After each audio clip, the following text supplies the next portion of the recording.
Hello, good morning everyone. You are watching the See Today live event, the working visit of the Prime Minister of Malaysia, Honourable Mr. Dato Ismail Sabri bin Yakoob to the Republic of Indonesia.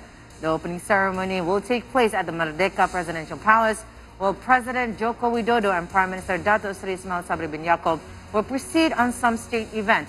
And one of the front runner of the agenda is the signing ceremony of MOU on the employment and protection of Indonesian domestic migrant worker in Malaysia. I'm Kiramai Surahman, right here hosting for the See Today live event of the working visit of the Prime Minister of Malaysia to Indonesia, as we're going to head right now to the Merdeka Presidential Palace.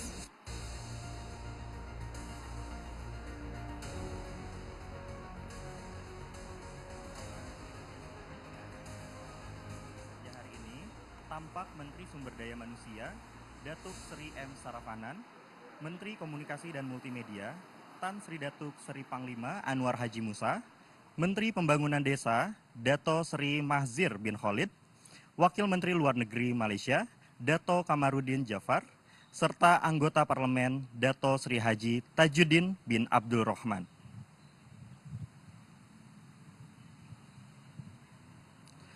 Dapat kita saksikan bersama sedang berlangsung proses pengenalan dari delegasi Malaysia kepada Bapak Presiden Joko Widodo.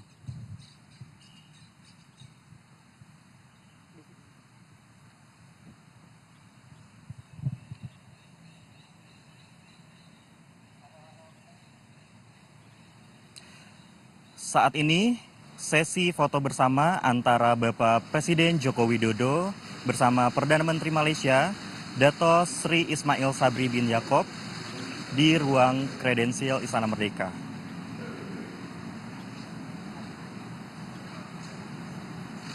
Selanjutnya, penandatanganan buku tamu oleh Perdana Menteri Malaysia.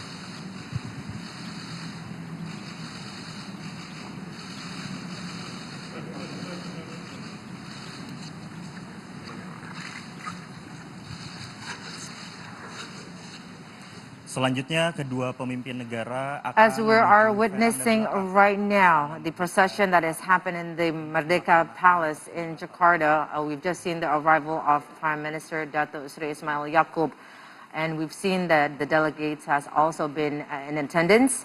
Upon completion of introduction, the Chief of State Protocol of the Republic of Indonesia invites the Prime Minister of Malaysia and the President of the Republic of Indonesia to proceed to the Credential Hall Merdeka Palace for a photo session. We just saw that, and also the signing of the guest book. The Chief of State Protocol of the Republic of Indonesia invites the Prime Minister of Malaysia and the President of the Republic of Indonesia to proceed to the veranda of the Merdeka Palace, Jakarta, for veranda talk. Now, the veranda talk between the Prime Minister of Malaysia and the President of the Republic of Indonesia will commences. Sabri bin Yakoob ke Indonesia, yang dimana sebelumnya Perdana Menteri Malaysia Dato Sri Ismail Sabri bin Yakoob juga pernah mengunjungi Indonesia, tepatnya di Istana Kepresidenan Bogor pada tanggal 10 November tahun 2021 yang lalu.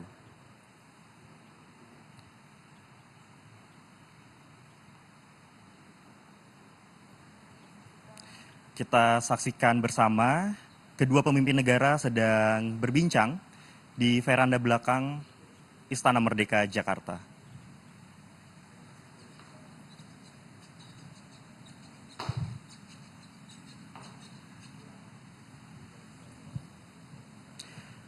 Kunjungan kali ini merupakan kunjungan kerja yang dimana rangkaiannya tidak dilaksanakan secara utuh dikarenakan tidak adanya upacara resmi kenegaraan dan juga tidak adanya pertemuan bilateral antara kedua negara.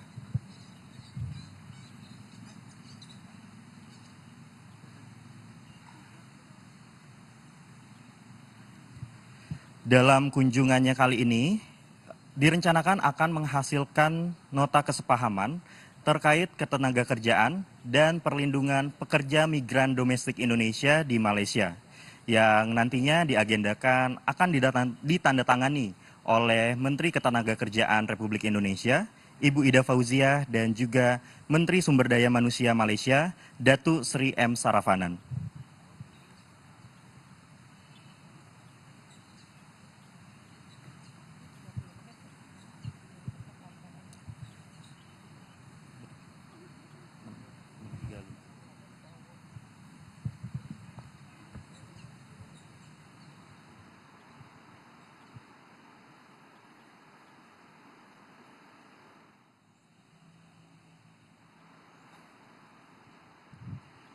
Perdana Menteri Malaysia sudah tiba di Jakarta pada pagi hari tadi sekitar pukul 06.35 waktu Indonesia Barat dan akan berada di Jakarta selama 2 hari sebelum bertolak kembali ke Kuala Lumpur. As we're seeing right now, the President of the Republic of Indonesia, President Joko Widodo, alongside with the Prime Minister Dato Ismail Yakoob, is at the Veranda Merdeka Palace, Jakarta, for having the veranda talk, in which between the Prime Minister of Malaysia and President of the Republic of Indonesia commences. Kunjungan kerja Perdana Menteri Malaysia. As we know, one of the agenda and one of the highlight agenda is later on, where we will witness between the ties of two countries, the signing ceremony of MOU on the employment and protection of Indonesian domestic migrant worker in Malaysia. Yang berada di kompleks Istana Kepresidenan Jakarta. Uniknya, hal serupa juga pernah terjadi. And the MOU also will be signed by the Minister of Manpower of the Republic of Indonesia, Her Excellency Ida Fauzia, and Minister of Human Resources of Malaysia, His Excellency Dato Sri Saravanan. And also, this had become upon on a light where Prime Minister of Malaysia had his visit last year, just recently, in November 10, 2021.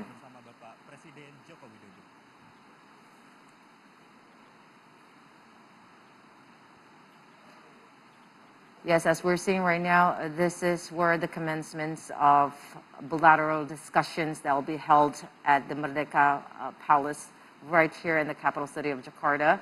As we said before, and as we mentioned before, one of the highlight of many agendas that will be discussed is the signing of the MOU that will be taking place later in the afternoon, as we'll also be seeing this on the live event.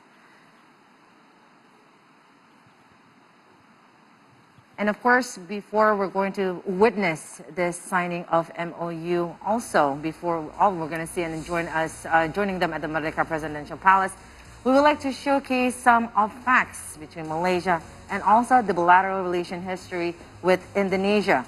And first, let us start off some key facts about our neighboring country. As we know before, Malaysia comprises of two regions, the peninsular Malaysia and the state of Sabah and Sarawak. It is a multi-ethnic and multi-religious federation of 13 states and 3 federal territories. And the states of East Malaysia, Sabah, and Sarawak have separate immigration policies and also control. Now, the capital city is Kuala Lumpur, where the overall land area of Malaysia is 330,524 square kilometers. The population of the nation is 32.7 million citizens, where the head of government is Prime Minister Dato Ismail Sabri bin Yakoob. Its national language is Bahasa Malaysia, where its national currency is Malaysian ringgit, with its GDP in 2019 is 1,510.7 billion Malaysian ringgit, and also the GDP per capita in that year is 46,450. Also, Indonesia and Malaysia are two neighboring nations that share similarities in many aspects. Both Malaysia and Indonesia have many common characteristic traits, including standard frames of references in history, culture, and also religion. Let us jump to the history back to date, where Indonesia had this relationship with Malaysia, in which Malaysia relation, as we know, had shared the same value of the region, and diplomatic relation between Malaysia and the Republic of Indonesia had begun soon after Malaysia found its independence on 31st of August 1957. Indonesia was one of the first of 14 countries that recognized the independence of Malaysia, where Dr. Muhammad Razif is the first Indonesian ambassador to Malaysia. On the counterpart, Tan Sri Senu Abdul Rahman was the first Malaysian ambassador to the Republic of Indonesia. Now, the bilateral relation between the two countries were enhanced further by convening of annual consultation between both of the Prime Minister of Malaysia and the President of the Republic of Indonesia. As to date, 11 annual consultations were held, in which the recent one was held in Jakarta in August 2016. There have been frequent exchanges of visits between leaders, ministers, senior officials, corporate figures, as well as people of two countries over the year. And lastly, we've just seen the Prime Minister, Dato Sri Ismail Yakoob, and we want to see and shine a light of his background of the Prime Minister itself, as he was born in January 18, 1960, and is a senior politician in Malaysia, and he was originally known as a lawyer in the 1980s. Proceeding to the 90s, he entered politics and was trusted to become a member of the Timor-Leste City Council in 1996, And previously, he was chair of the Youth Movement Division, deputy chair of the division 2001, and became head of the UMNO Timor Division in 2004. Prime Minister Ismail Sabri Yakoob appointed as the Prime Minister of Malaysia and became Malaysia's 9th Prime Minister, replacing Muhyiddin Yassin, who had resigned. And now, as we have just saw, as we speak, just moments ago, we've seen where the Prime Minister and also the President of the Republic of Indonesia was having the talk at the veranda top, and we're going to see furthermore on the working visit of the Prime Minister of Malaysia to Indonesia, right here at See Today Updates, a live event. We're going to take you over soon to the Merdeka Palace as we're going to proceed on the agendas between the working visit of Malaysia and Indonesia.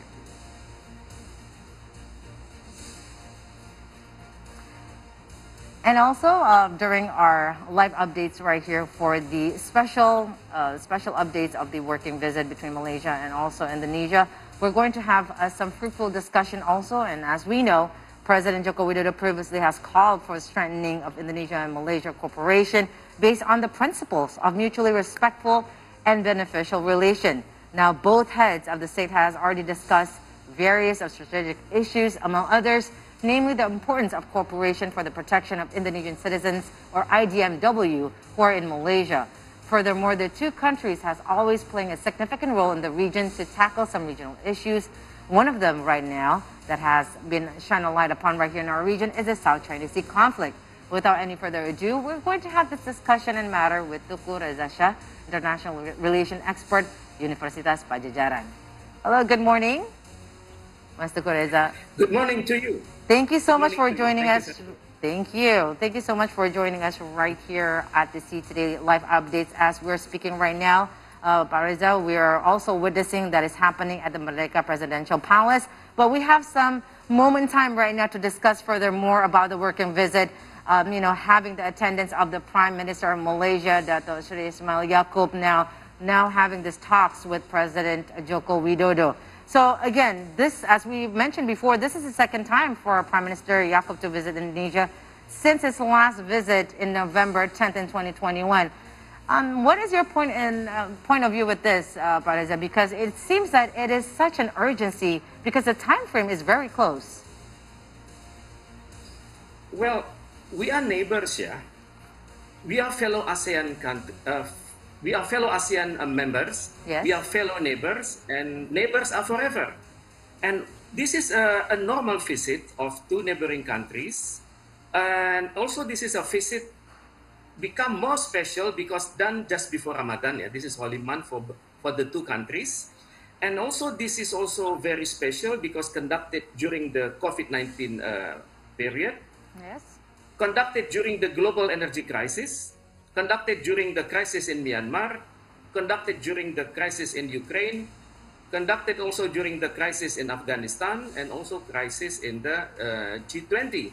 So I think when two top leaders are meeting, their area of discussion will cover bilateral issues, regional issues, and global issues. So we will need to wait for the results of this meeting to be confirmed by the Palace of Indonesia. But I'm sure this discussion will be very serious. I'm sure they will talk more than just about Indonesian migrant workers in Malaysia. But we are dealing with a professional Prime Minister of Malaysia, Prime Minister Dato Sri Ismail Sabri bin Yakoob, someone who had advanced legislative experiences and also advanced executive backgrounds. So I think the discussion between the two governments will be fruitful, detailed, and I'm positive that we will have good results this time. Now, speaking of the front runner of agenda, and that is the signing of the MOU on the employment and protection of Indonesian domestic migrant to Malaysia. We've already noted also that earlier in January, that the Minister of Malaysia Malaysia Minister of Human Resources, Saravana Murugan, came to the office of Minister Fauzia right here to Jakarta. And they are also noted that the Malaysian government also agreed to the MOU draft, and the agreement will be signed by both countries. And they also agreed upon one channel system scheme will be the only legal channel to recruit Indonesian migrant workers as domestic workers. What is your intake with this, Bapak Teuku Reza Shah? Well, in my opinion, the visit of Perdana Menteri Malaysia will be very critical here, because if I have to examine the Malaysian political system, the role of the constitutional role of the Prime Minister is very crucial and very important in Malaysia. Among others, he appoints all members of the cabinet. He appoints also federal deputy ministers, and also the Prime Minister appoint the Dewan Negara, and then summon and adjournment of sittings of the Dewan Rakyat, appointment of judges, and appointing also the Attorney General, appointing also the chairman and members of the Judicial and Legal Service Commission. Yes. I think, if I may say, the Prime Minister is a man of action. I think it would be easy for him to implement all the details of today's MOU, because not only he has witnessed the excellent relations between the two countries inside ASEAN, but also he had witnessed the long relations between Indonesia and Malaysia, and also the ongoing process of the making of this MOU. And I'm sure, considering his past experiences as the Member of Parliament and the Minister for Youth and Sport, Minister for Domestic Trade, Cooperative and Consumerism, Minister for Agriculture and Agro-Based Industry, Minister of Rural and Regional Development, and then also the leader of the opposition, and later on became the Senior Minister and Minister of Defense. I think he knows exactly the core of the problem, and he knows exactly, I think, where this bilateral relationship should go to the higher level. And I strongly believe that soon after the signing of this MOU, we will have detailed implementation in the field. I think Malaysia is very ready for the detailed implementation. I think we have to be at the same layer in this regard. Yeah, and also about the Reza Shah, as you mentioned before, that we've known that Malaysian Prime Minister had also given assurance on the welfare of Indonesian migrant workers in Malaysia with its amendments and ease of workers, amendment of Minimum Standard Act of Housing, lodging and ease of workers in 1990, Act 446, which has been approved by the Malaysian Parliament. And this is as though the Prime Minister is walking the talk. He's doing his action. Do you think this will also be a leverage and tighten the relationship between Indonesia and also Malaysia? Well, the relationship is based on countries at the same level, because in ASEAN, if we see the relationship in ASEAN, nobody have the final words to say. Nobody is at the upper hand. But in this case, for this specific issue, migrant workers, I think we are the one who needs to listen to Malaysian ideas. At the same time, we need to rethink on what have we done with regards to this migrant worker, and we need to make sure at home, because theoretically foreign policy begins at home. So I think before talking in detail with our Malaysian counterpart, I think we need to make sure that we have done sufficiently our domestic preparations with regard to the migrant workers, for example, beginning with the recruitment process and then selection from their residences, and then the what we call it, the passport process, and then the recruitment again in Malaysia. I think this must be made in full transparency and in full streamline, seen from the both sides, Indonesian and Malaysian side. But again, we are dealing with MOU which will affect millions of Indonesians at the moment working in Malaysia. Correct. Some of them can be categorized as normal workers, and some of them can be categorized as pendatang haram to Malaysia. This is very critical, and in this case, we need to clear the deck. For example, we know exactly we need both to have a mutual understanding on how many Indonesians working in Malaysia at the moment, and who needs process of their passport, who needs further training in Malaysia, who needs to be prepared before going to Malaysia, and what qualifications are to be prepared inside Indonesia.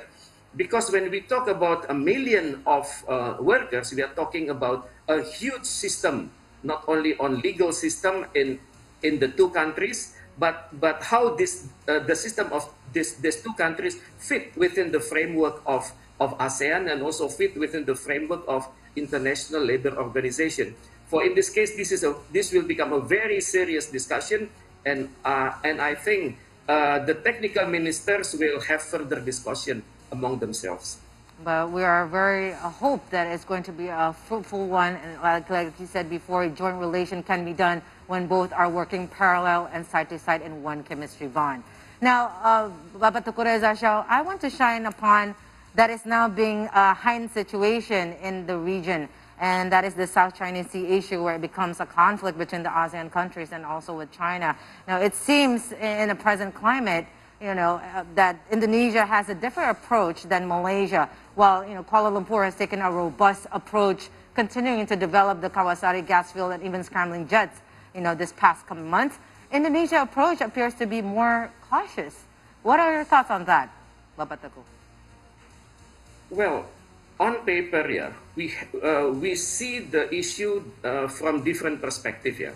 Malaysia is the claimant, because Malaysia claimed an island called Pulau Layang-Layang in this part of the world, in the South China Sea. But Indonesia is a non-claimant. But there are commoners here. That the two countries are working very hard in the dispute settlement mechanism. For example, in the area of code of conduct, we are working very hard over there. And I think when it comes to the South China Sea issue, I think there would be statements which will be considered confidential by the two countries. It is not reported, not informed, not to be shared to the media. But in this case, I think, yeah, even though they perceive the issue from the different perspective, they need to perceive the importance, for example, of maintaining Southeast Asia as a Southeast Asia nuclear weapon-free zone. That's the one. They need to have a common understanding on the issue of zone of peace, freedom, and neutrality on land and on the seas. They need also to have a common understanding on the issue called 9-dash line, claimed by China. They need to have a common issue on the results of on the International Tribune, which put Philippines on the upper hand with regard to the 9-dash line. I think they need to have to strengthen their mutual understanding, and I think they also need to think on the greater cooperation at the sea borders. At the moment, we have a trilateral cooperation at the sea borders involving Indonesia and Malaysia and the Philippines. I think we need to work harder in this case, and I think Indonesia will not say what it has been doing with regard to the Natuna Island, because this is an Indonesian domestic issue. But anyhow, Malaysia needs to have an understanding what have we been doing in the area of infrastructure, in the area of general security, and in our preparation in case things in this 9-dash line area can difficult to be solved diplomatically. This is a good start. This is a good start because not very often top leaders meet, and usually. Yes. At the end of the day, they will produce joint declaration or joint statements, and then they will keep notes of the meetings to be discussed further at the ministerial levels. Right, and Dato Reza Shah also, we are on the hindsight right now, coming to the end of the year where the G20 presidency will be held right here in Indonesia. What are the some highlight agenda that Indonesia and Malaysia will take upon on the summit itself, in your take, Dato Reza Shah? Well, in my opinion, it is about 6 months to go, yeah. Yes. The G20 to be done on the 30th until the 31st of October this year.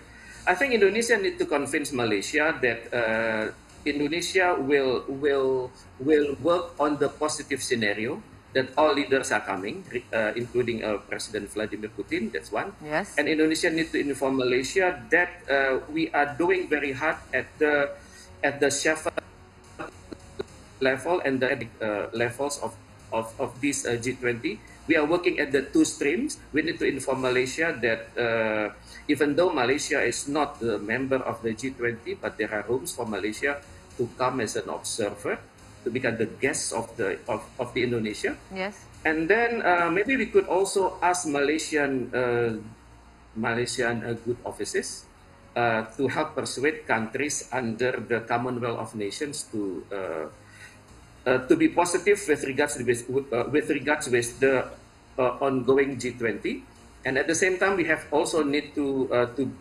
convince Malaysia and the world that the situation in Ukraine is becoming better, and we sincerely hope that all top leaders will come to this G20, and then we need to also to inform Malaysia that even though Malaysia is not part of the G20. But Malaysian ideas, for example, of Sharia economic, and then also the improvement of the quality of the small and medium enterprises, can be incorporated into the G20 agendas. Yes, and of course the G20 summit right here in Indonesia will become somewhat a milestone, not only for Indonesia, but I guess it's through the history with the ongoing war conflicts that is happening, not only in the Southeast Asia region, but also to the world right now, where Russia's invasion of Ukraine. Now, again, Bapak Teguh Reza Shah, what kind of a not a dispute, but what kind of a solution, or what kind of a joint later on a joint statement that you want to hear, both from the Prime Minister of Malaysia and also the President of the Republic of Indonesia?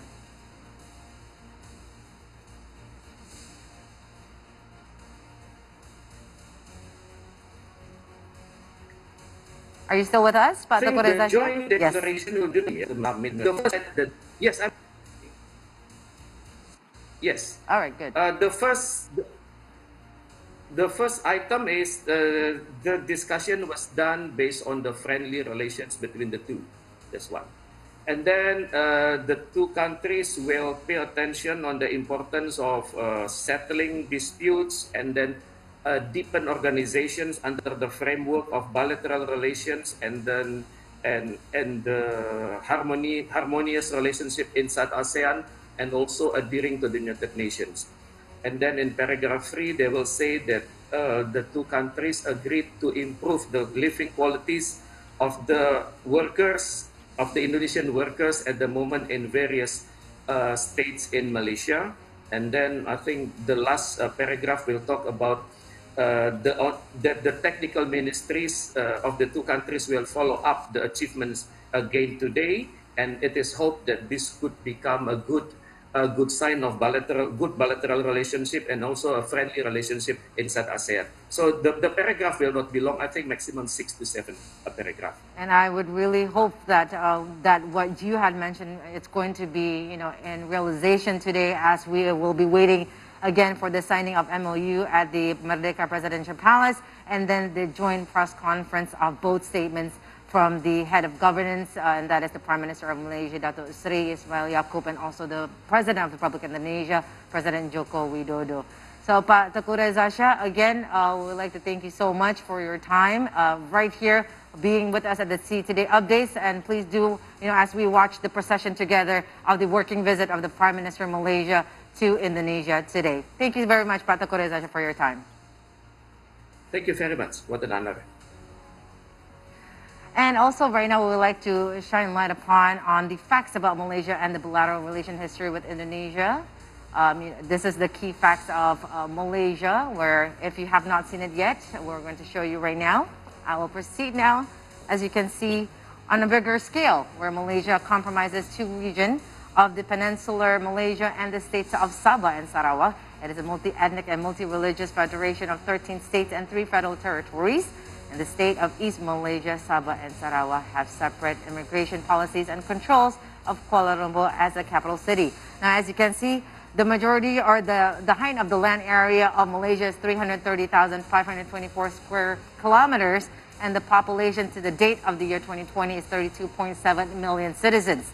The head of government is Prime Minister Dato Ismail Sabri bin Yakoob, and the national language is Bahasa Malaysia. The currency, they are using Malaysian ringgit, and the GDP for 2019 is 1,510.7 billion Myanmar ringgit, and the GDP per capita for that year is 46,450 ringgit. I do have some additional information just yesterday on March 30, just 2 days ago, March 30th of 2022, a Malaysian delegation comprising Minister in the Prime Minister's Department of Sabah and Sarawak Affairs, Dato Seri Maximus Ongkili, and Sarawak Deputy Premier Dato Amar Awang Tengah Ali Hassan has visited the site of Indonesia's new capital, Nusantara. Now, the videos and photos shared by Awang Tengah office show the delegation at the site of Nusantara, which is being developed in East Kalimantan, Indonesia. In an interview with the media there, also, the delegation, Awang Tengah, said it was a great honor and privilege to be at Titik Nol, or the 0-point kilometer of Indonesia's new capital, Nusantara. He also expressed confidence that Nusantara, once completed, will have a positive impact also on the island of Borneo or Kalimantan, especially Sarawak and Sabah, which are the closest neighbor to Indonesia's Kalimantan. And he stated, a quote, "We share a boundary, that's why we see relation and ties between us must be strengthened. A lot of opportunities will also emerge. Together with private sector, particularly from Sarawak and Sabah, they can be evolved. And we can improve border trade and also look at Jordan border and development. And meanwhile, also the Malaysian delegation said they're very open to putting Malaysian investors to the new capital city of Indonesia, and that is Nusantara.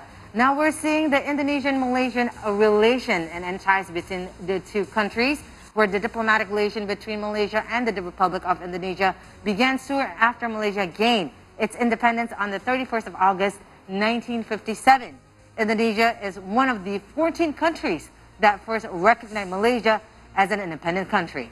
Now we're also going to see here where Dr. Muhammad Razif was the first Indonesian ambassador to Malaysia, and Tan Sri Sanu Abdul Rahman as was the first Malaysian ambassador to the Republic of Indonesia. Now, the bilateral relation between the two countries were enhanced further by the convening of annual consultation between both the Prime Minister of Malaysia and the President of the Republic of Indonesia. And as to date, 11 annual consultations were held, in which most recent one was held here in Jakarta in August 2016. There have been frequent exchanges of visits between leaders, ministers, senior officials, corporate figures, as well as people of the two countries over the years. Now, before we also head back right now, as we are going to witness on the process of the signing of MOU and also throughout the agenda at the Merdeka Presidential Palace, we're going to see Indonesia's counterpart that is visiting the country today, and that is the Prime Minister, Ismail Yakoob. We're going to see a little background about it, where the Prime Minister, Ismail Sabri Yakoob, was born on January 18, 1960. He was a senior politician in Malaysia, and he was originally known as the lawyer in the 1980s. Now, as we proceed the years to the 90s, he entered politics and was trusted to become a member of Temerloh City Council in 1996. Now, previously, he was also chair of the Youth Movement Division, deputy chair of the division in 2001, and became the head of the UMNO Temerloh Division in 2004.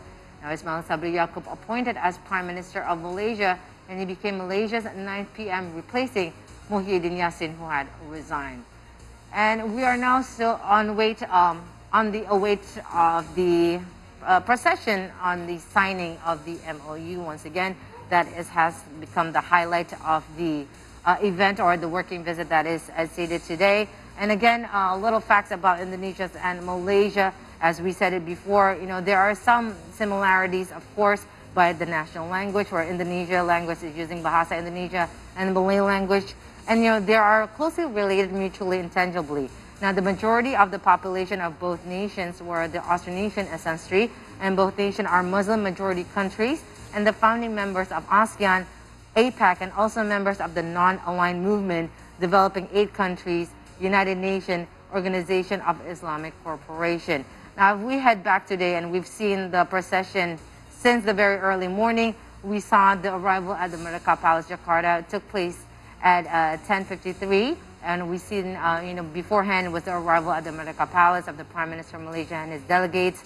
And then there was the photo session and signing of the guest book in the Presidential Hall at Merdeka Presidential Palace in Jakarta.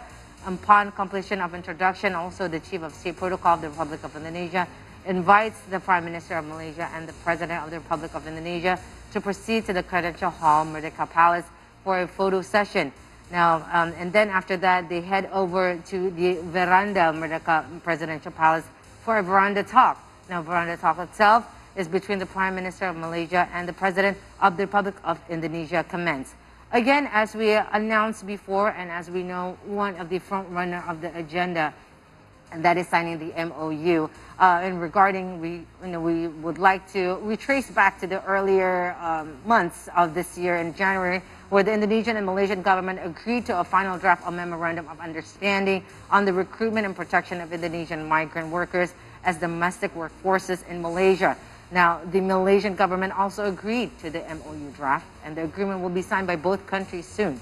And this was stated by the Minister of Manpower, Her Excellency Ida Fauzia, noted in the written statement back in January. Now, also the Minister of Manpower, has hosted the Malaysian Minister of Human Resources, Saravanan Murugan, at her office earlier this year, where the minister noted that the MOU would provide the basis for the protection of Indonesian migrant workers in Malaysia. The MOU will encompass clauses regarding the penalty for employers and recruitment agents who violated the migrant worker contract, and will stop the online-made recruitment scheme and deter the illegal conversion of visit visa into working visa. Again, this was a joint venture where they both agree upon a one-channel system scheme enacted by the MOU will be the only legal channel to recruit Indonesian migrant workers as domestic workers. The one-channel system scheme integrates Indonesian migrant worker service application Siap Kerja and Malaysian foreign worker centralized management system. The implementation of the single-channel system will ease authority control on migrant workers and address matters related to the recruitment and placement costs levied on migrant workers upon their arrival in Malaysia. And as both are optimistic, as the single-channel system would also handle the number of illegal Indonesian migrant workers.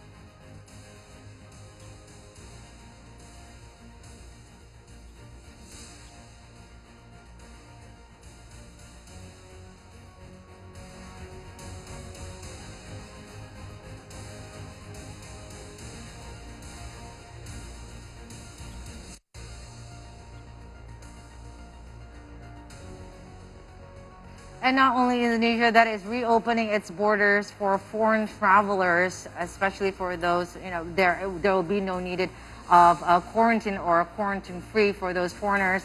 It also happens in our neighboring country, as one of the delegates or Prime Minister of Malaysia is here with its one neighboring country, and that is Singapore. Now, Singapore and Malaysia land border has reopened, and in which for the very first time in 2 years, people in Singapore and Malaysia are crossing the two land checkpoints. They were having a celebratory. Those that was using the cars and buses was honking because of their gratitude of these opening borders within the two countries. Now, the trip starting at midnight on Friday the 1st, and it started from today earlier in the morning, marked a huge step towards normalizing travel between the two countries as COVID-imposed restrictions are progressively lifted. Now, there was someone that, a traveler, in Johor had said, this has been an eye-opening for me that I could finally meet with my family. There are many restrictions that has also been eased, especially right here in Singapore. There is no mandatory of wearing your mask, especially when you're outdoors. Many of these restrictions had eased. One of the is in Singapore. Before it was 5 people that if you want to dine in a restaurant, now it becomes to more 10 people in a table if you want to have a joint meetings and whatnot. And also in a household that you can have more than 5 people at minimum now in Singapore and also in Malaysia. Now, we are also seeing not only Indonesia that is easing the restrictions. Now, more over than 11,000 travelers have cleared the woodlands at Tuas checkpoints. Right now at the immigration and checkpoints of authority, people are traveling from Malaysia to Singapore, hence vice versa by transportation through land is by transportation or even by foot. Now we're seeing there are some pictures right here that I'm seeing at the checkpoint at midnight. It was very packed. People are queuing. Again, people are experiencing just a celebratory feeling in regards of the easing of restriction that is happening in Malaysia and also in Singapore. So we're seeing right now there are many ASEAN countries, especially in Southeast Asian countries, that are releasing or easing the restrictions right now, including Indonesia itself. As per date today, there are no quarantines if you are traveling to Indonesia, but you need to show your certificates or proof of vaccination of a full dose vaccination also. And if you're having a domestic flight within the Indonesian region, you don't need to take any more PCR or rapid test anymore. Now, we are right now seeing, as of right now, in the front face of the Merdeka Presidential Palace. We will take you also on the agenda. Will be scheduled of the signing ceremony later on today, as we are now awaiting for that procession also, where the signing ceremony of MOU on the employment and protection of Indonesian domestic migrant worker in Malaysia, who the MOU will be signed by Minister of Manpower of the Republic of Indonesia, Her Excellency Ida Fauzia, and Minister of Human Resources Malaysia, His Excellency Dato Sri M. Saravanan. This MOU was supposed to be signed and taken in February 8th. It was postponed to March 18th, and now finally we're seeing the realization of signing of the MOUs between two countries, Malaysia and also Indonesia, witnessed by the head of the government of Indonesia with President Joko Widodo and the Prime Minister of Malaysia, Dato Sri Ismail Yakoob. Now we are still waiting as we speak right now of seeing the signing ceremony of the MOU. And also we would like to mention the members of delegation that is part and taking an attendance of the working visit today is the Honourable Dato Sri Ismail Sabri Yakoob as the Prime Minister of Malaysia, His Excellency Dato Sri Saravanan, Minister of Human Resources, His Excellency Tan Sri Dato Sri Panglima TPR Anwar Haji Musa, Minister of Communication and Multimedia, His Excellency Dato Sri Madzir bin Khalid, Minister of Rural Development, His Excellency Dato Kamruddin Jafar, Deputy Minister of Foreign Affairs, His Excellency Dato Sri Haji Tajuddin bin Abdul Rahman, Member of the Parliament. Now, a list of attendees and delegates from Indonesia. We have His Excellency Joko Widodo, President of the Republic of Indonesia, Her Excellency Retno Marsudi, Minister of Foreign Affairs, His Excellency Yasona Lawli, Minister of Law and Human Rights, Her Excellency Minister Ida Fauzia, Minister of Manpower, His Excellency Pramono Anung Wibowo, Cabinet Secretary, and His Excellency Hermono, Ambassador of the Republic of Indonesia to Malaysia. So again, we are seeing right now at the Merdeka Presidential Palace, we are still on waits on the milestones of the signing of the MOU. Later on, we're going to also witness the joint press conference where both will be sharing their statements regarding of the meetings that is had today. So we are now awaits for the procession, and also we will have, because it is Friday, later on we will have a Friday prayer. And the continuing event will be a Friday prayer today. It'll be held in Baitur Rahim Mosque, Merdeka Palace, Jakarta. The one that leads will be, the Imam will be Professor Nasaruddin Umar MA. And for the Friday Khatib, it will be Professor Nasaruddin Umar that will be giving some spiritual remarks, and hopefully it's going to be between, a positive note between the bilateral relation between Indonesia and also Malaysia. So right now we are still on the waits. Right now they are still on the talks and discussions between the head of government, Prime Minister of Malaysia, and also the President of the Republic of Indonesia, and alongside with the delegates itself. And then later on, during the event, they will also have, after the Friday prayer, they will have also an official banquet that is going to commence in the dining hall at Negara Palace, Jakarta.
Yes, as we're only awaits within of minutes of seeing the milestone of signing of the MOU between Indonesia and Malaysia in regards of the MOU on the working migrants.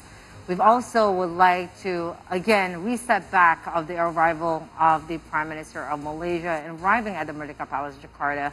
Again, the venue of the discussion took place at Merdeka Presidential Palace, Jakarta. After there was the arrival, the Prime Minister of Malaysia was greeted by the President of the Republic of Indonesia, President Joko Widodo. And after that, they proceed to photo session and signing of the guest book at the venue place it took at the Presidential Hall at Merdeka Palace, Jakarta. Upon completion of introduction, the Chief of State of Protocol of the Republic of Indonesia invites the Prime Minister of Malaysia and the President of the Republic of Indonesia to proceed to the Presidential Hall, Merdeka Palace, for a photo session. And after that, and the end of the photo session and signing of the guest book, the Chief of State of Protocols of the Republic of Indonesia invites the Prime Minister of Malaysia and the President of the Republic of Indonesia to proceed to the veranda of the Merdeka Palace, Jakarta, for a veranda talk. Now, as we're seeing right now, the head of government of two nations to the Republic of Indonesia is the President of the Republic of Indonesia, President Joko Widodo. Alongside is the head of government of Malaysia, Prime Minister Dato Ismail Yakoob. Later on, become the highlight of the working visit of the Prime Minister of Malaysia to Indonesia, as we will soon enough witness the signing ceremony of MOU on the employment and protection of Indonesian domestic worker in Malaysia. This MOU later on will be held at Credential Hall at Merdeka Presidential Palace, Jakarta. So we'll send you straight to the Merdeka Presidential Palace as we witness the signing ceremony of MOU on the employment and protection of Indonesian domestic worker in Malaysia. Kepada Menteri Ketenagakerjaan Republik Indonesia, Ibu Ida Fauziah, dan Menteri Sumber Daya Manusia Malaysia, Dato Sri M. Saravanan, untuk menuju meja penandatanganan. Penandatanganan nota kesepahaman. Penandatanganan MOU mengenai ketenagakerjaan dan perlindungan tenaga kerja migran domestik Indonesia di Malaysia. Kedua pemimpin negara sedang menyaksikan proses penandatanganan berlangsung yang dilakukan oleh Menteri Ketenagakerjaan Republik Indonesia, Ibu Ida Fauziah, dan juga Menteri Sumber Daya Manusia Malaysia, Dato Sri M. Saravanan. Mohon kepada kedua menteri berkenan memperlihatkan dokumen nota kesepahaman yang telah ditandatangani.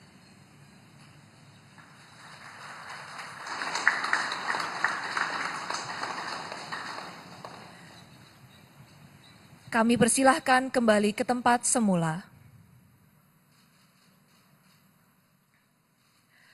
Presiden Republik Indonesia dan Perdana Menteri Malaysia dimohon berkenan menuju ruang tunggu utama.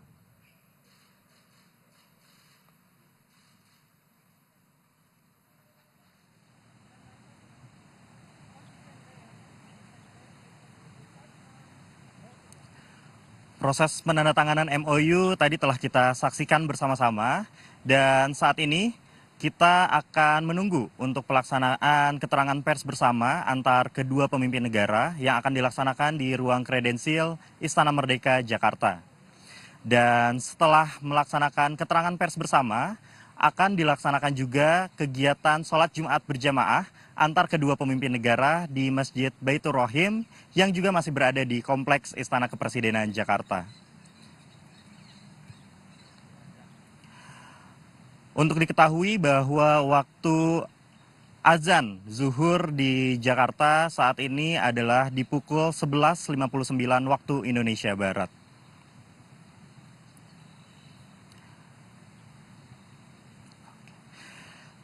Tadi baru saja kita saksikan penandatanganan nota kesepahaman atau MOU mengenai ketenagakerjaan dan perlindungan tenaga kerja migran domestik Indonesia di Malaysia.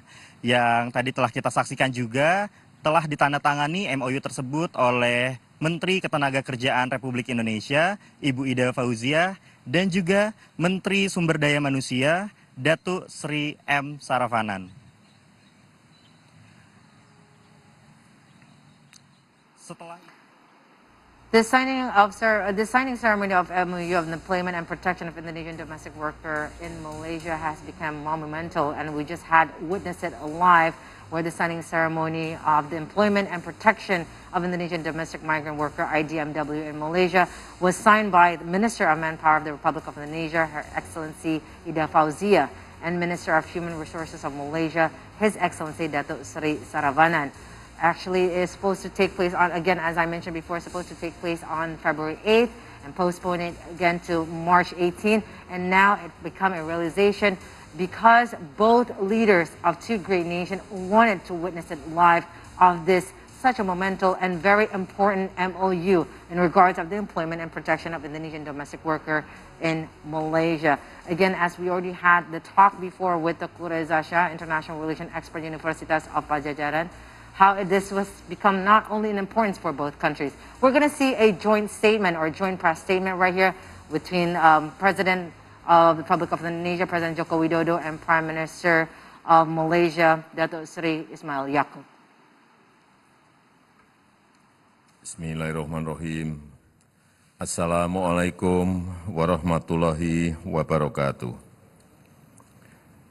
Pertama-tama saya ingin menyampaikan ucapan selamat datang kembali kepada Perdana Menteri Dato Sri Ismail Sabri bin Yakoob ke Indonesia. Ini merupakan kunjungan kedua bagi PM Sabri ke Indonesia, dan dalam kunjungan kali ini kita berdua menyaksikan penandatanganan MOU mengenai penempatan dan perlindungan pekerja migran Indonesia di Malaysia. MOU antara lain akan mengatur penggunaan one channel system bagi seluruh proses penempatan, pemantauan, dan kepulangan pekerja migran Indonesia sehingga dapat terpantau dengan baik. Pekerja migran Indonesia telah berkontribusi banyak bagi pembangunan ekonomi di Malaysia. Sudah sewajarnya mereka mendapatkan hak dan perlindungan yang maksimal dari dua negara kita. Dengan kehadiran PM Sabri hari ini, saya yakin MOU ini dapat dilaksanakan dengan baik, dan saya tidak ingin MOU ini hanya berhenti di atas kertas saja. Semua pihak harus menjalankan MOU ini dengan baik. Saya juga berharap kerjasama serupa dapat dilanjutkan di sektor lain, antara lain perdagangan, pertanian, manufaktur, dan jasa. Selain itu, kita juga masih melihat maraknya kasus penyelundupan orang. Oleh karena itu, kita sepakat untuk mulai membahas kerjasama penanganan penyelundupan orang, termasuk di penegakan hukumnya. Hal lain yang kita bahas kembali dalam pertemuan ini adalah mengenai pentingnya penyelesaian negosiasi batas maritim dan batas darat. Dengan sudah mulai dibukanya perbatasan kedua negara, maka sudah saatnya negosiasi ini diintensifkan. Sebelum saya akhiri, saya ingin mengucapkan marhaban ya Ramadan, selamat menunaikan ibadah puasa bulan Ramadan 1443 Hijriah, Mohon maaf lahir dan batin, semoga kita semua senantiasa dilimpahkan rahmat dari Allah Subhanahu wa taala dan dijauhkan dari penyakit dan bencana. Demikian saya sampaikan dan saya mengundang Perdana Menteri Ismail Sabri untuk menyampaikan pandangannya. Saya persilahkan. Terima kasih. Terima kasih yang terhormat Bapak Presiden. Pertamanya saya ingin merakamkan setinggi-tinggi penghargaan dan terima kasih kepada yang terhormat Bapak Joko Widodo, Presiden Republik Indonesia, di atas kesudian menerima kunjungan saya ke Jakarta sekali lagi. Dan terima kasih di atas layanan mesra yang diberikan kepada saya dan delegasi saya. Dan kita berpeluang untuk berbincang empat mata. Kalau tidak kerana hari solat Jumaat, panjang lagi perbincangan kami.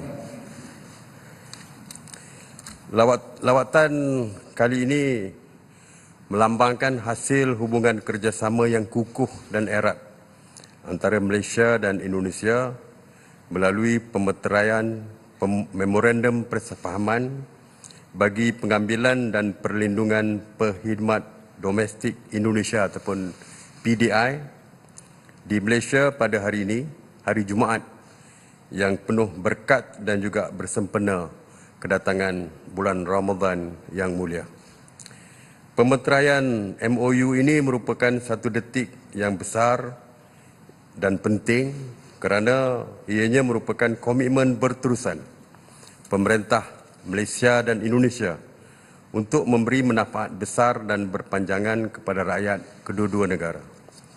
Saya difahamkan MOU ini telah melalui beberapa siri perbincangan sebelum ini dan alhamdulillah perkara ini berjaya diselesaikan menjelang bulan Ramadan yang mulia ini.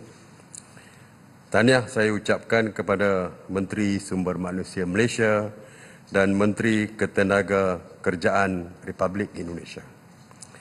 Sebagai negara tetangga, Malaysia sentiasa menghargai dan mengalu-alukan sumbangan pekerja migran Indonesia terhadap pembangunan ekonomi dan kehidupan rakyat Malaysia. MOU ini akan memastikan segala proses pengambilan dan mekanisme perlindungan PDI akan dilaksanakan secara komprehensif oleh pihak-pihak yang berkaitan mengikut dasar dan perundangan di kedua-dua negara. Dalam hal ini, saluran kemasukan tunggal bagi PDI ke Malaysia telah dipersetujui hanya menggunakan sistem saluran tunggal ataupun one channel system seperti mana yang terkandung di dalam MOU. Yang penting untuk saringan kepada hanya majikan yang layak menggajikan mereka, menggajikan PDI. Sekejap juga saya maklumkan bahawa Malaysia ratifikasi Protokol 29 Pertubuhan Buruh Antarabangsa ataupun ILO sebagai komitmen Malaysia di peringkat antarabangsa untuk membenteras isu buruh paksa, termasuklah memberi perlindungan kepada pekerja migran termasuk daripada Indonesia. Beberapa inisiatif turut dilakukan oleh kerajaan Malaysia dalam menjaga kebajikan pekerja domestik dari sudut perlindungan sosial, iaitu yang pertama, caruman melalui Pertubuhan Keselamatan Sosial ataupun PERKESO, jaminan bayaran gaji melalui e-wages, iaitu bagi menjamin pembayaran gaji tidak lewat daripada hari ke-7 setiap bulan, cuti rehat 1 hari seminggu, memperkenalkan aplikasi e-aduan yang membolehkan pekerja membuat sebarang aduan secara dalam talian ataupun online. Apa saja isu yang berkaitan dengan pekerja, pekerja boleh membuat aduan, termasuk kekerasan majikan dan sebagainya. Dan e-aduan ini terus kepada Kementerian Sumber Manusia ataupun Tenaga Kerja dan tidak akan saya jamin pasti akan kita ambil terhadap majikan yang melanggar perjanjian.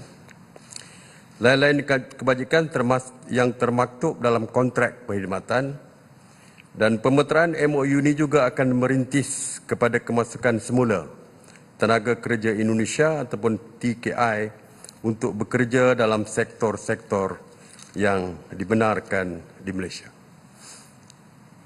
Perkara lain yang disentuh di dalam perjumpaan empat mata adalah mengenai perlantikan Duta Besar Malaysia ke Indonesia, dan saya mengucapkan terima kasih kepada Bapa Presiden kerana bersetuju untuk menyegerakan perlantikan Duta Malaysia ke Indonesia ini. Mengenai pembukaan semula sempadan, saya memaklumkan bahawa Malaysia akan membuka sepenuhnya sempadan kepada seluruh warga daripada negara mana sekalipun, dan prosedurnya adalah longgar, iaitu tiada lagi kuarantin dan pemeriksaan boleh dilakukan di lapangan terbang ataupun bandara ataupun di klinik-klinik di luar daripada bandara. Dan saya terima kasih kepada bapa kerana Indonesia juga saya difahamkan membuka sempadan negara dengan syarat, dan tidak ada kuarantin, dengan syarat mesti melalui pemeriksaan PCR test. Jadi terima kasih. Saya percaya selepas ini hubungan antara rakyat dengan rakyat lebih kukuh dan terjalin melalui pembukaan sempadan ini. Begitu juga dengan potensi pelaburan Malaysia di Kalimantan Timur dengan pembukaan ibu negara di Nusantara, dan kami bersetuju supaya pembangunan di kawasan sempadan akan diperhebatkan. Saya telah pun bersetuju dengan Bapak Presiden supaya kita mengenal pasti kawasan-kawasan yang perlu dibangunkan, sama ada di Malaysia ataupun di sebelah Indonesia. Dan saya terima kasih kerana Bapak Presiden juga bersetuju untuk kita mengenal pasti kawasan-kawasan yang akan dimajukan oleh pelabur dari Malaysia di bandar Nusantara nanti. Isu Rohingya, kita bersetuju bahawa isu ini perlu diselesaikan secara dalaman oleh pihak Myanmar sendiri. Kerana saya maklumkan isu Rohingya ini adalah merupakan isu besar di Malaysia kerana terdapat 200,000 pelarian Myanmar Rohingya di Malaysia. Mengenai minyak kelapa sawit, kami berdua bersetuju mengenai harga sawit. Harga minyak kelapa sawit patut ditentukan bersama oleh pihak Malaysia dan Indonesia dan tidak bersaing dari segi penetapan harga.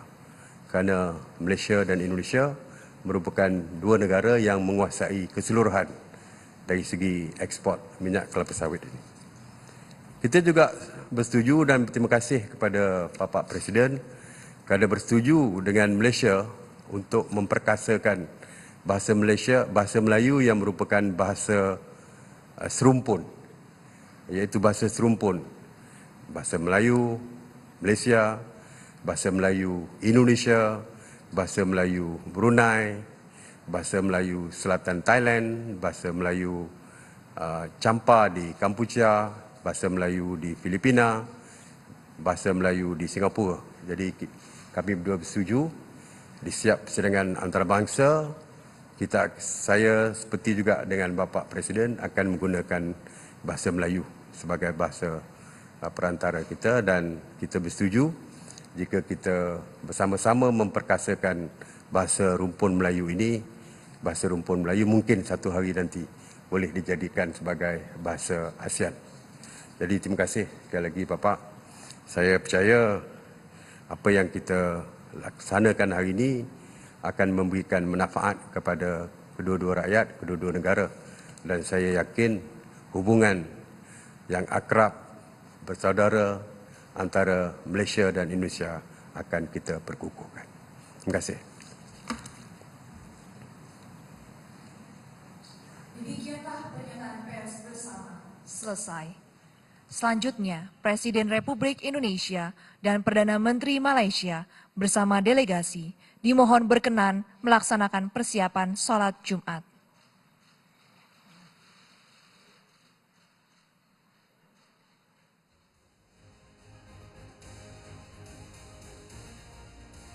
Baru saja kita saksikan keterangan pers bersama antara Bapak Presiden Joko Widodo dan Perdana Menteri Dato Sri Ismail Sabri bin Yakoob.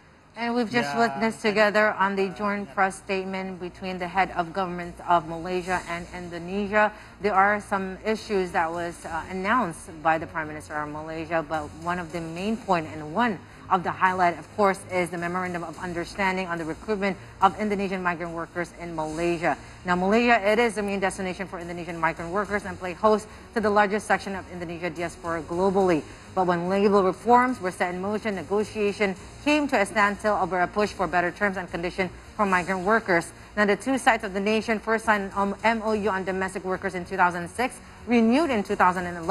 The agreement lapsed in 2016, and today, finally, on April the 1st, 2022, we've already seen the signed MOU on the employment and protection of Indonesian domestic migrant worker on IDM in Malaysia.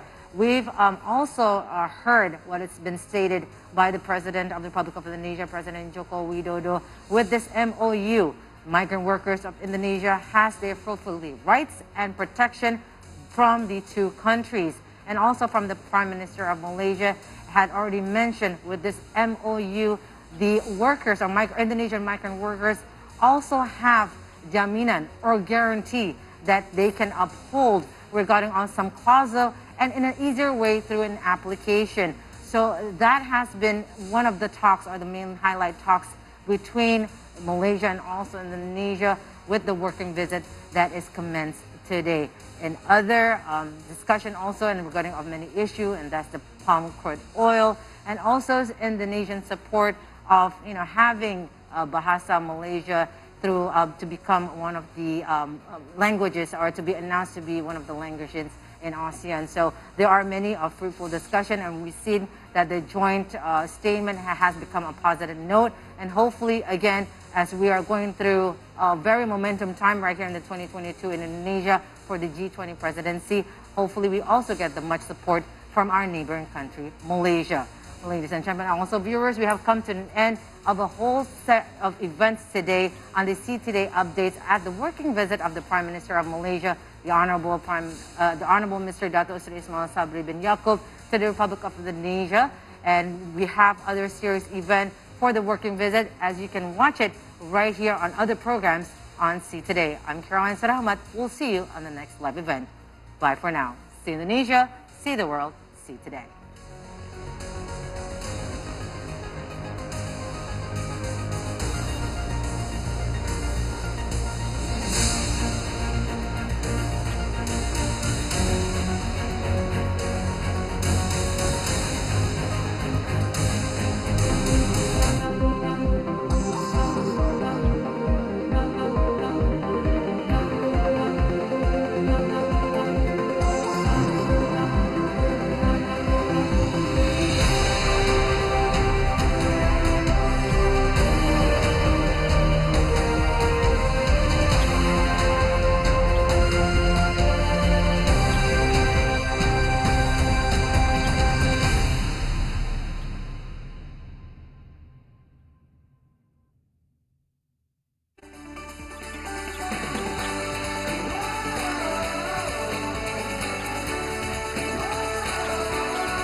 Good morning, Indonesia, Southeast Asia, and the world. Rise and shine. I'm your host, Dirza Prakoso, greeting you from the C Morning Show studio for our C Morning Show special. Maybe it is a special because it's the 1st of April. for April Fools, and we're approaching Ramadan as well.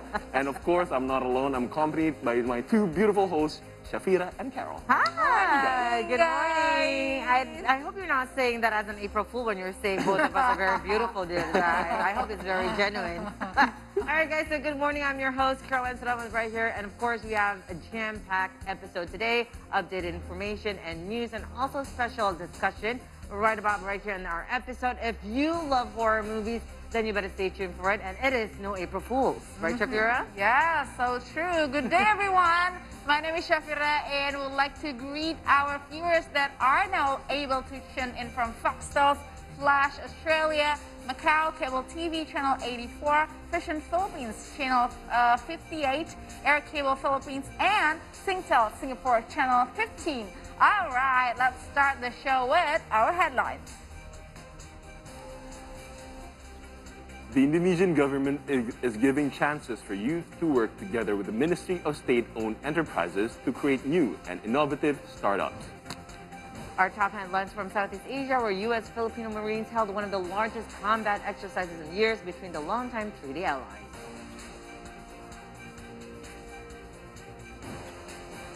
Russia released a decree for banks to convert gas payments to rubles.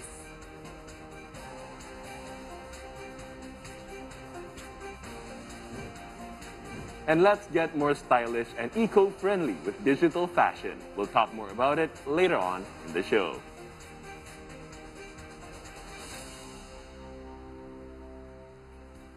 And now our first piece of information is from Russia, where a decree from the Kremlin, published by state media on Thursday, says that countries that have imposed sanctions on Russia can continue to pay for natural gas in foreign currency through a Russian bank that will convert the money to rubles. Now, Russian President Vladimir Putin said Russia will start accepting the ruble payment starting Friday for Western countries that impose sanctions over its military operation in Ukraine.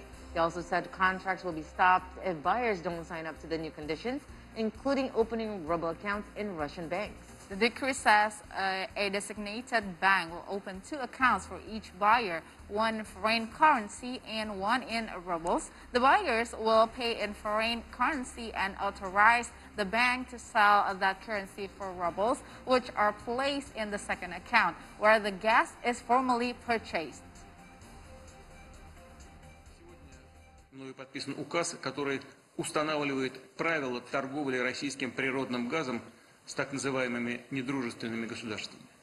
Мы предлагаем контрагентам из таких стран понятную и прозрачную схему.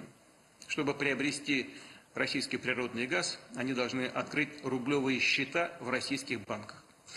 Именно с этих счетов будет вестись оплата газа, поставленного начиная с завтрашнего дня, с 1 апреля текущего года. Если же такие платежи не будут производиться, будем считать это неисполнением обязательств со стороны покупателей, со всеми вытекающими последствиями. Нам никто ничего бесплатно не продает. И мы тоже не собираемся заниматься благотворительностью. То есть действующие контракты будут остановлены. Вновь подчеркну, в ситуации, когда финансовая система западных стран используется как оружие, когда компании из этих государств отказываются исполнять контракты с российскими банками, предприятиями, физическими лицами, когда активы в долларах и евро замораживаются, использовать валюты этих стран не имеет смысла. So why might the Kremlin have made this announcement? Well, at least 3 key possible reasons comes to mind, and all are related to theoretical and empirical work in international monetary economics. The first one, market segmentation, arising from obstacles to the formation of a unique global market with a single price for a product. Well, in this case, it's gas and petrol in the coming months. Allows monopolistically competitive firms such as, in this case again, for Russian state-owned gas company Gazprom, to operate pricing to market strategies by choice of the currency of pricing in international transactions for each such segmented market. A shift of the exchange rate risk from Gazprom as exporter to its importer counterparties in the unfriendly countries, which could potentially result in rising energy costs if the ruble gains value in a medium to longer run. And the last reason is as a consequence, as the move could boost demand for rubles in international foreign exchange markets, in particular by forcing the West to allow gas and oil buyers a way to purchase rubles under the current sanction regime, and thus, presumably, a way for Russia and its central bank to sell those rubles.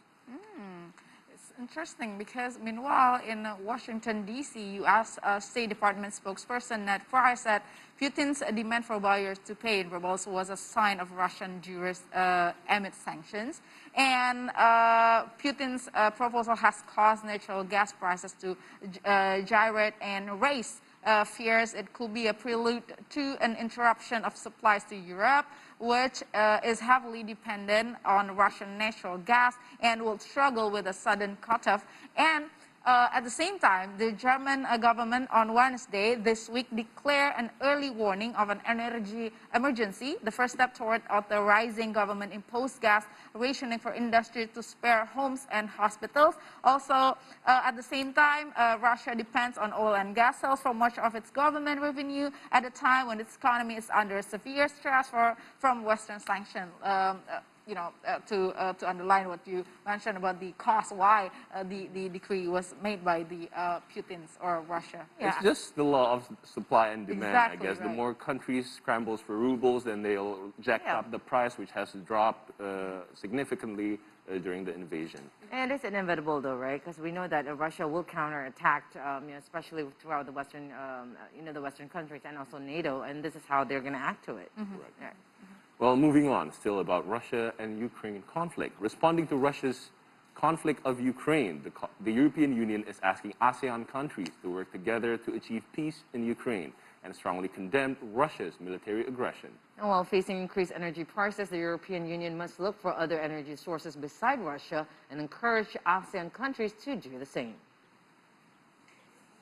The Ukraine and Russian conflict has increased the price of energy. This uncertainty on supply is worrying countries around the world, including European Union countries.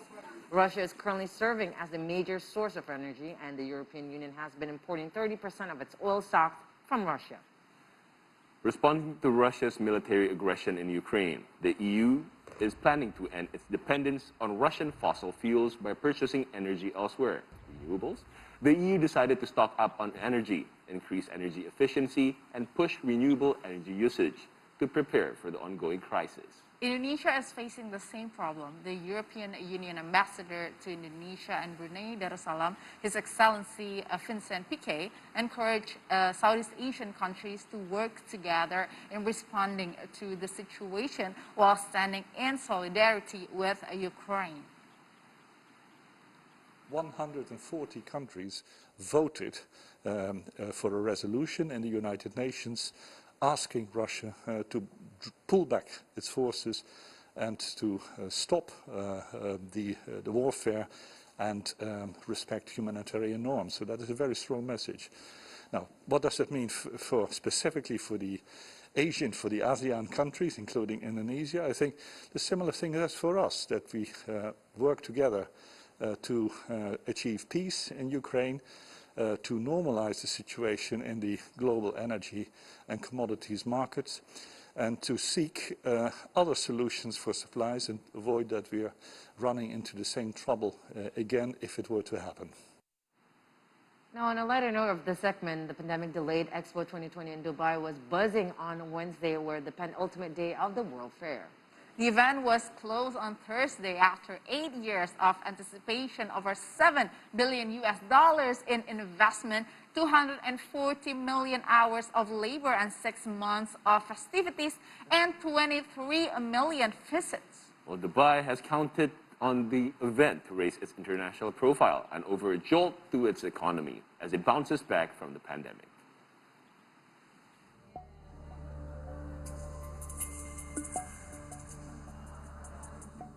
Expo 2020 Dubai recorded more than 1 million visits between Friday and Sunday as crowds flocked to the mega event on its final weekend.